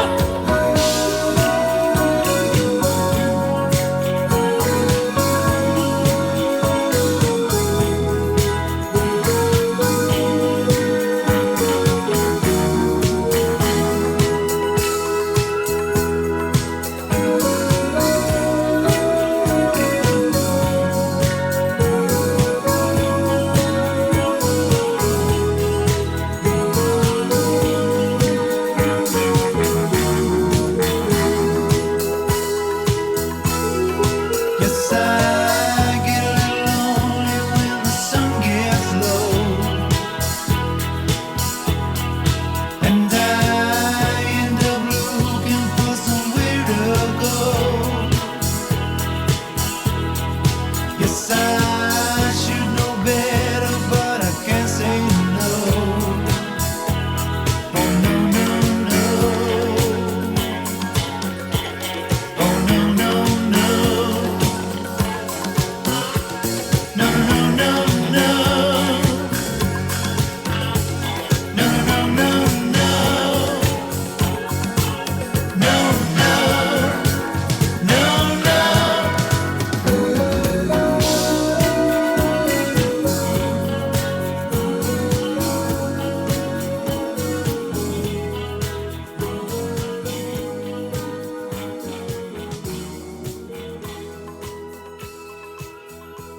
In touch with BBC Radio Scotland.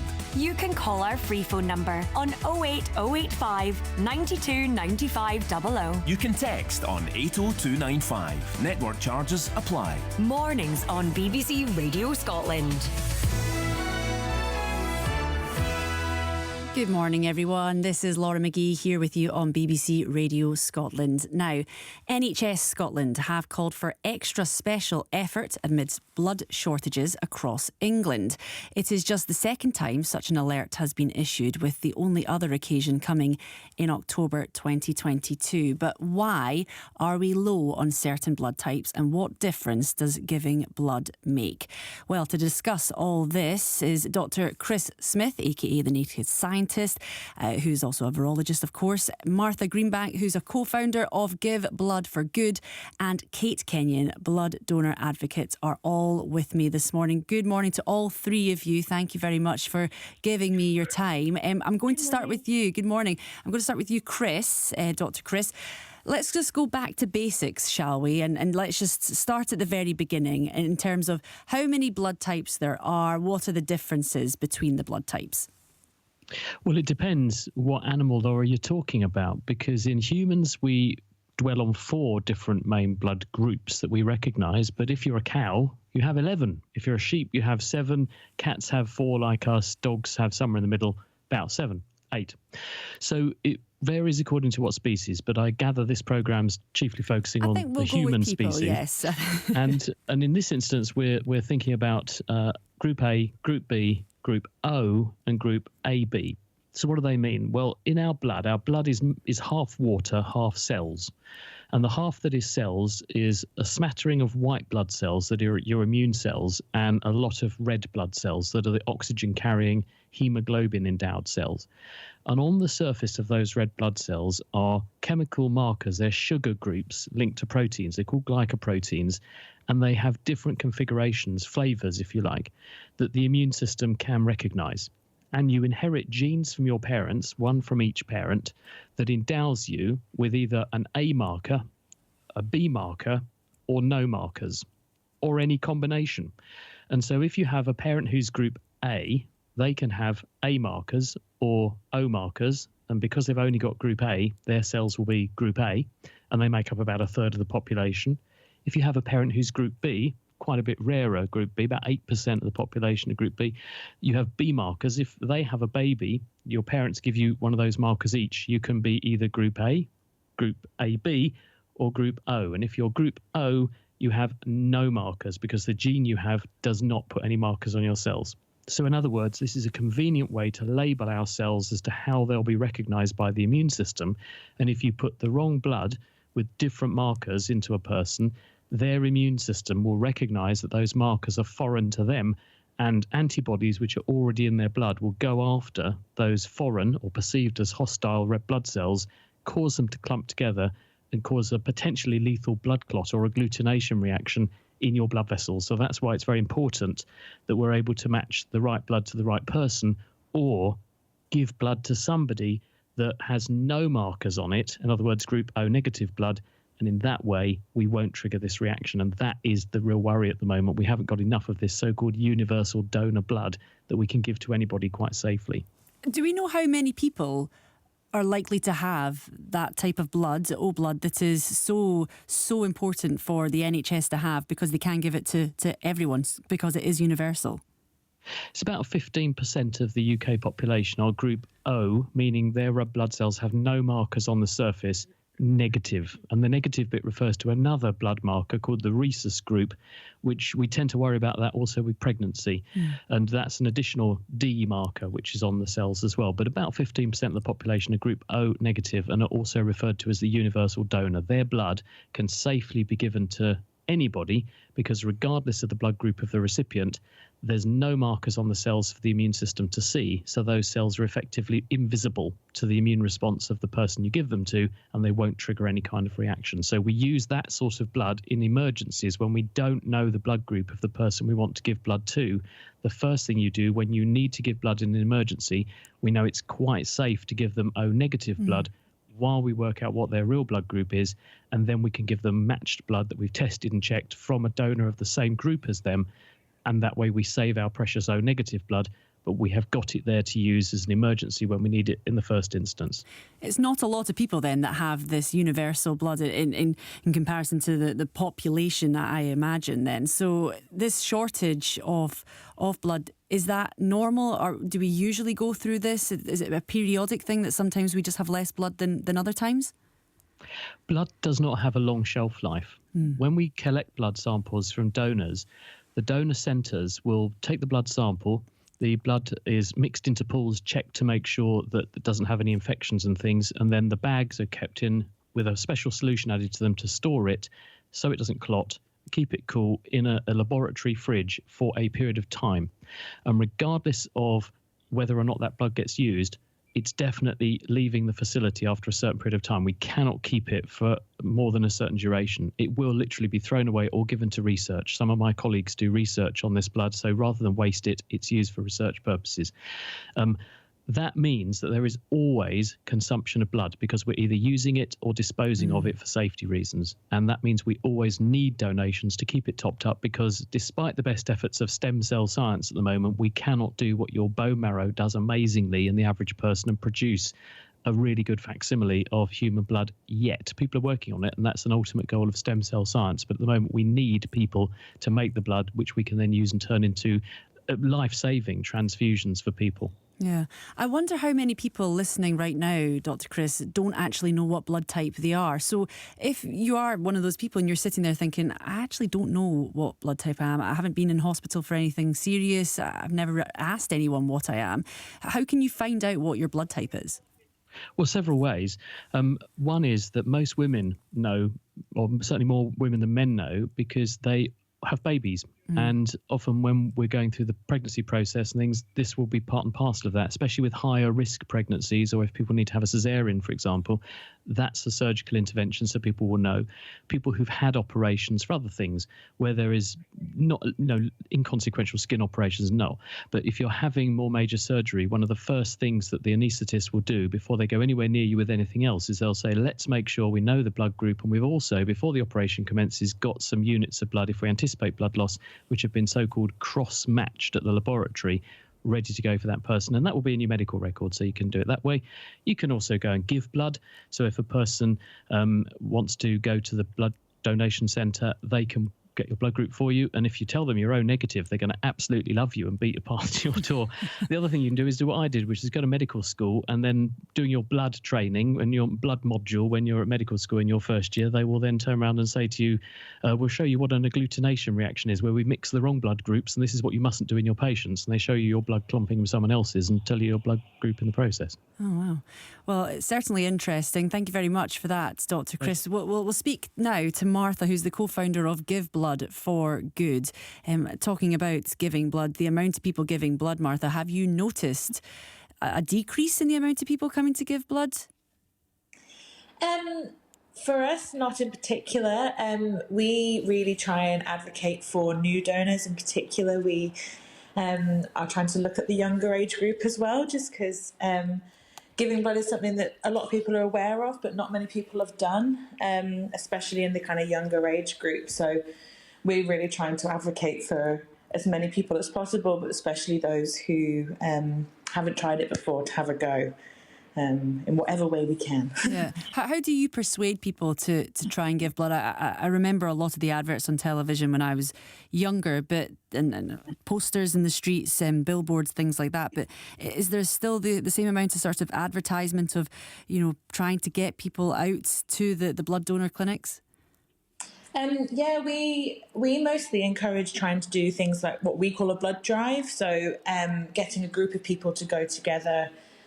Often people's reasons for not donating blood is because they either don't know enough about it or are scared of needles or haven't experienced it before. And it's just being able to go as a group and take your friends or your colleagues or people you know, really helps like demystify some of those kind of misconceptions that people might have and gives you that support system. And along with that, the people that work at the donation centres and in the NHS are absolutely fabulous. So they'll hold your hand all the way through. But going with a big group of people that you know, go through a similar experience, if that's someone else that's donating for the first time especially, it's just a really great way to get people through the door. Yeah, well, help us demystify what would happen on the day. So let's say later on today I've decided I'm going to go and give blood.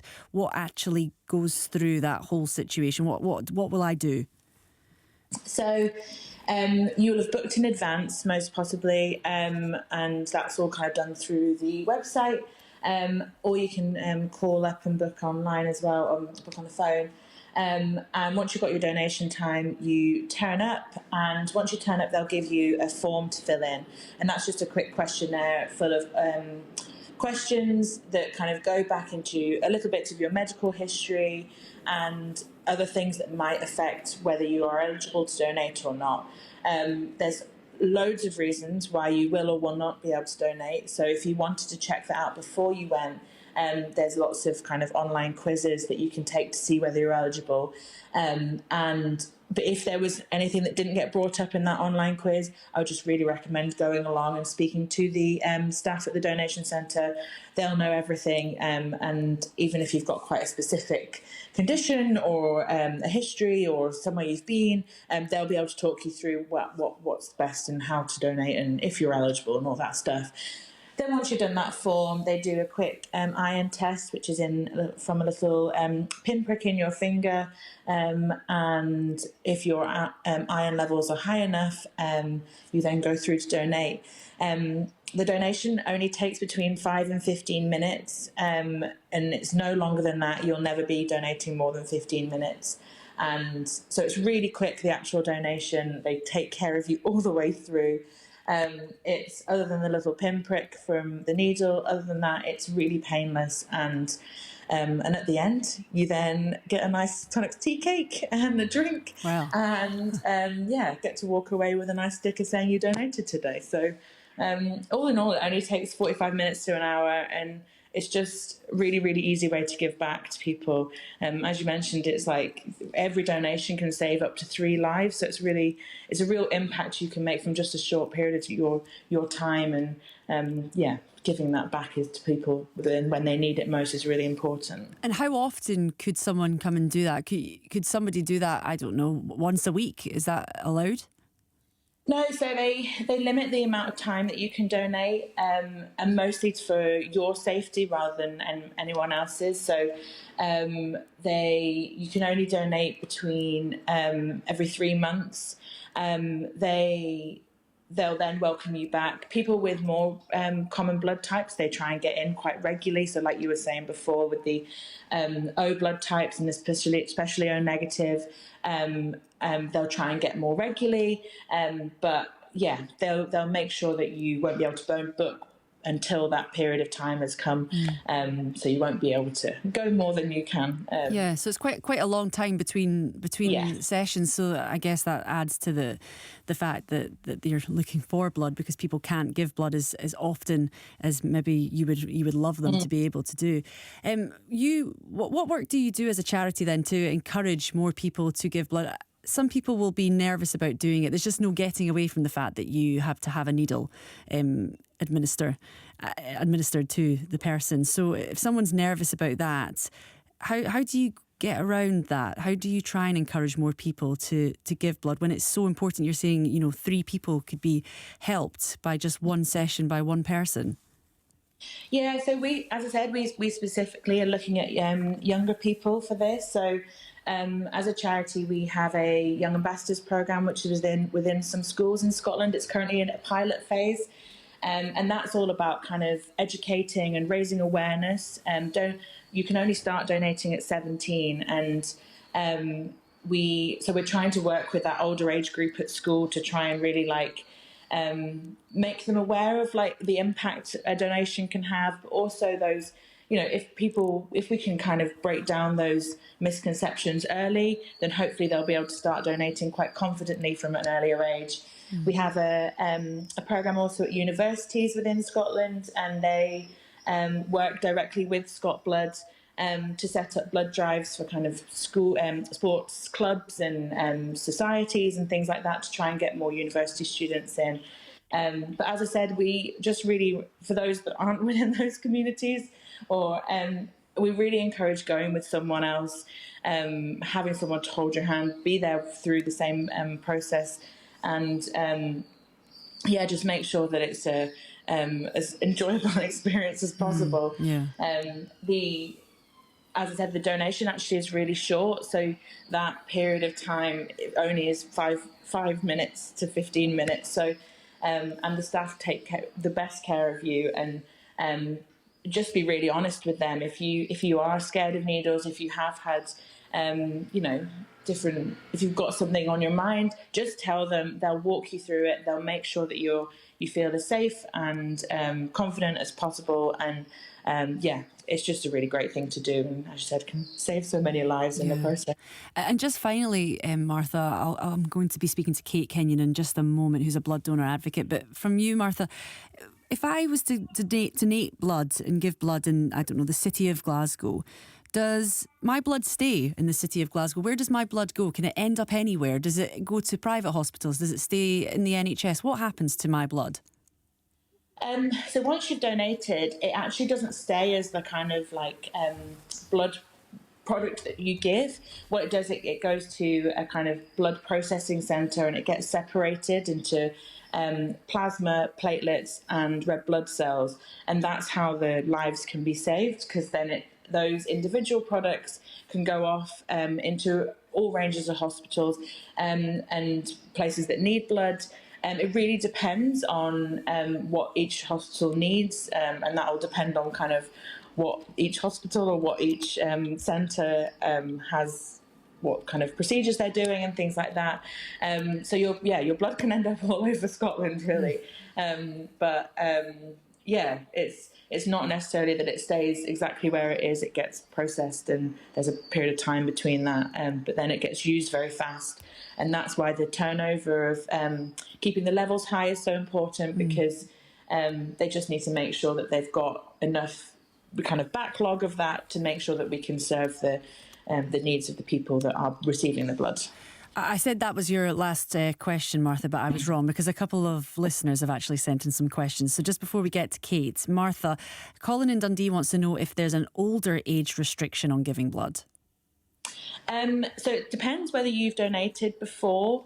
If you've not donated before, you're not allowed to donate over the age of 70. There's different restrictions if you are a long-time donor and quite a successful donor. But most of the time, again, I would just go online, and if you do that quiz, it will be able to tell you whether you're eligible or not, and that's got all the information on. So that's my recommendation for that one. Okay. Well, thank you very much, Martha. Really, really nice to speak to you this morning. Martha Greenbank, co-founder of Give Blood for Good. Kate Kenyon is a blood donor advocate and is with us. Hi, Kate. Good morning. Good morning. So why do you advocate for blood donation? So for the last 29 years, I have been combating kidney failure. I contracted E. coli 0157 when I was 3. So I've had 2 kidney transplants, and ever since then I've had numerous blood transfusions due to dialysis, low iron levels. I've had a plasma exchange when my first transplant was failing. So yes, I wouldn't be here talking to you today if it wasn't for the generous people who donate their blood, and I'm O negative, so I know even more the importance of the universal blood type. Yeah, of course. So are you able to give blood? If you've got a blood type that's universal, are you able to give blood even though you so desperately need blood a lot? So I can't, sadly. I would love to be able to, but because I've had a blood transfusion, you can't, there's obviously a lot of mixture in me. So unfortunately, I'm not able to. But my dad is O negative as well. He's donated countless times, and my mum's O positive, and she donates as well. So yeah, got my family rallied behind me, and they've donated as much as they can.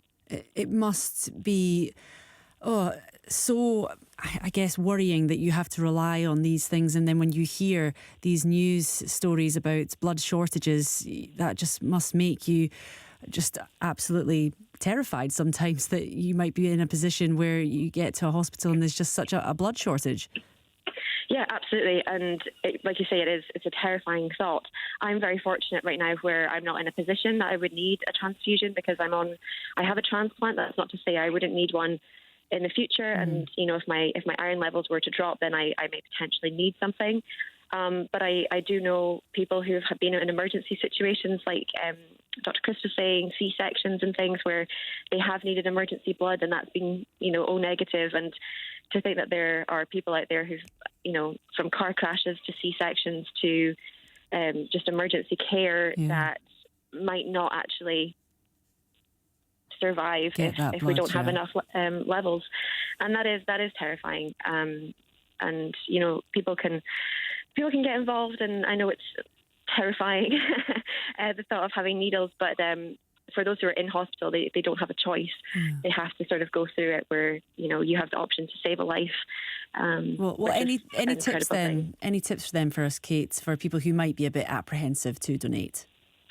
I think the main thing is, you know, the thing about the needles, which is terrifying. But like the lady before was saying, I know the NHS very well by now, and the nurses are so wonderful. I have been to donor clinics before with family, with friends, and obviously been there myself, and for plasma exchanges and things. The nurses are absolutely wonderful. If you are scared, they are trained to to deal with those situations. They will calm your nerves. The best thing about it is you get free biscuits. You get a nice chocolate biscuit at the end. Depending on where you are, if you're in Scotland, you get a wee tonic tea cake, and it's a lovely environment to be in because you get to talk to other people. Then you hear their stories about the fact that their daughter is potentially going through something, and I'm doing it because of them. And it's important. It's so important, Kate. Thank you so much. We ran out of time there, but thank you so much for coming on and speaking to us about your experience. Kate Kenyon there, blood donor advocate, and also Dr. Chris Smith, the naked scientist, and Martha Greenbank, co-founder of Give Blood for Good.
Vet Ross Allen returns to take all your pet-related questions in this week's Ask the Vet Surgery. Whether your pet is acting out of character or displaying worrying symptoms, get in touch. Call 08085 92 95 00 or text 80295. Plus, the fact is, I'm just crackers about cheese. Well, Wallace certainly loves his cheese, but apparently Brits are falling out of love with our beloved cheddar. We'll find out why, and we'll have the easy peasy clue for today's Name the Place quiz for you very shortly, before revealing today's answer just before 12, so stay tuned and keep your guesses coming. All the conversations that matter. More mornings on BBC Radio Scotland. Listen on BBC Sounds. Yes, a little later on the programme, we're talking all things cheese, as new data suggests the UK is slowly falling out of love with cheddar. Can you believe it? Well, it's got us talking in the office about our own favourite cheeses. Lewis's favourite is German smoked.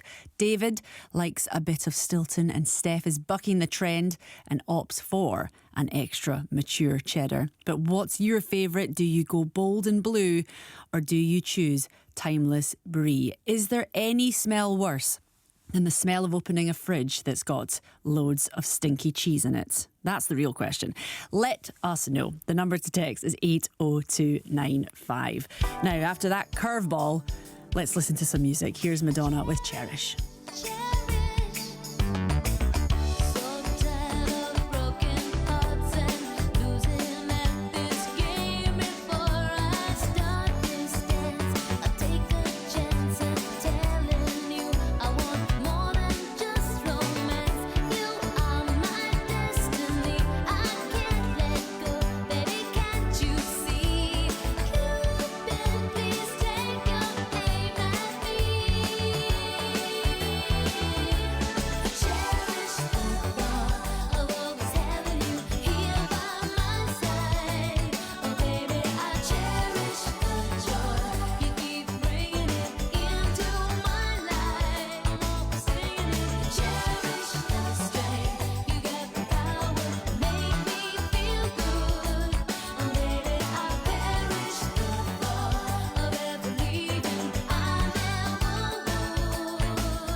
Cherish by Madonna there. Good morning to you all, whether you've been with us since 9 a.m. or just joining us now. It's Laura McGee on BBC Radio Scotland with you.